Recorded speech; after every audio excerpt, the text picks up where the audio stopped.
188వ జయంతి సందర్భంగా డాక్టర్ బాబు జగజీవన్ జయంతి సందర్భంగా వచ్చిన మా కాంగ్రెస్ కార్యకర్తలు మరియు టీఆర్ఎస్ అఖిలపక్షం అందరూ వచ్చినందుకు చాలా సంతోషంగా ఉంది.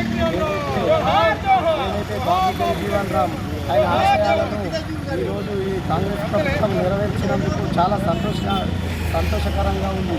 ఏదైతే వర్గీకరణ అప్పుడు ఏదైతే పార్లమెంట్లో బిల్లు కోసం పోరాడిందో ఆయన చేసిన సేవలు మర్చిపోకుండా ఇది జరిగినందుకు చాలా సంతోషంగా ఉంది. బాబు జగజీవన్ రామ్ అమర్ హై. భారతదేశమంతా కూడా బాబు జగజీవన్ రావు జయంతి వేడుకలు ఘనంగా నిర్వహిస్తూ ఉన్నాం. మరి ఈరోజు భీమ్గల్ పట్టణంలోని బాబు జగజీవన్ రావు జయంతి వేడుకల్ని ఘనంగా మరి ఈ అన్ని వర్గాల సభ్యులంతా కలిసి ఘనంగా నిర్వహించడం జరిగింది. మరి బాబు జగజీవన్ రావు కన్న కళలని ఈ ప్రభుత్వాలు దేశాన్ని పరిపాలించే ప్రభుత్వాలు, రాష్ట్రాన్ని పరిపాలించే ప్రభుత్వాలు దేశంలో అన్ని వర్గాల ప్రజలకు ఒక సమానత్వం మరి ఈ సంఘంలో బ్రతికే సమాన స్వేచ్ఛ కోసం ఈ రాష్ట్ర ప్రభుత్వాలు పాటుపడాలా.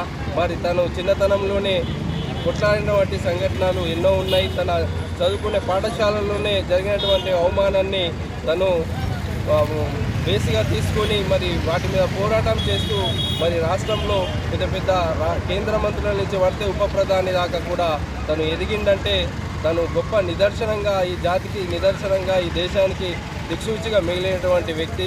మరి వారి యొక్క జయంతి సందర్భంగా మరి అందరికీ శుభాకాంక్షలు తెలియజేస్తూ మరి కేంద్ర రాష్ట్ర ప్రభుత్వాలు కూడా సమానత్వమైన అంశం మీద పాటుపడాలా, వాటి మీద కఠినమైనటువంటి చట్టాలు తేవాలని భీమ్గల్ పక్షాన మరి దళిత బహుజన పక్షాన మేము డిమాండ్ చేస్తూ జోహార్ బాబు జగజీవన్ రావు, జోహార్ బాబు జగజీవన్ రావు తెలియజేసుకుంటాం. ముఖ్యంగా ఇందాక మన ప్రెసిడెంట్ ప్రసాద్ గారు మాట్లాడినట్టు తను చేసిన సేవలు ఎనలేని, మనం మర్చిపోలేని, తను స్ఫూర్తి తీసుకొని మనం ముందుకు వెళ్ళాల్సిన అవసరం మనకు ఎంతైనా ఉంది. రెండో విషయం మాట్లాడాలంటే మన అనంతరావన్న గారు మాట్లాడారు, మన బడుగు బలహీన వర్గాల పైన ఉన్నత వర్గాల దాష్టికాలు అన్ని కావు. మనం ప్రతిరోజు మీడియా ముఖంగా చూస్తూనే ఉన్నాం. అలాగే మన గ్రామాల్లో కూడా అక్కడక్కడ ఎదురవుతున్నది. అట్లాంటి విషయాలలో మేము కూడా మా సభ్యులు కూడా పాల్గొన్నటువంటి సంఘటనలు కూడా మనకున్నవి. కావున నేను చెప్పేది ఒకటి, మనం ఎంత ఉన్నా కూడా అన్నదమ్ములా కలిసి ఉంటేనే మన మనుగడ సాధ్యం. అలాగే విడిపోతామంటే పడిపోతాం. ఇది మాత్రం గుర్తుంచుకోండి. విడిపోతే మాత్రం ఖచ్చితంగా పడిపోతాం.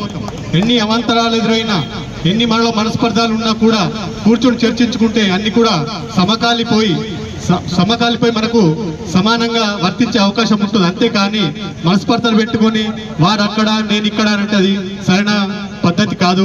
తెలిసిన వారు కూడా, పెద్దలు కూడా ఆలోచించుకోవాలి.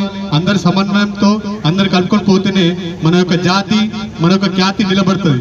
అంతేగాని ఎట్లాంటి విధి విధానాలను తెలుసుకోకుండా ముందుకు పోయి మన వాళ్ళకు వెన్నుపోటుగా నిలవకుండా వెన్నుపోటుగా పొడిచినట్టయితే కనుక ఫ్యూచర్లో మన యొక్క భవిష్యత్తు అధోగతి తెలియజేసుకుంటూ ఇంతటి అవకాశం ఇచ్చినట్టు మీ అందరితో పాటు ప్రెసిడెంట్ ప్రసాద్ గారికి నా యొక్క ధన్యవాదాలు ముగించుకుంటున్నాను.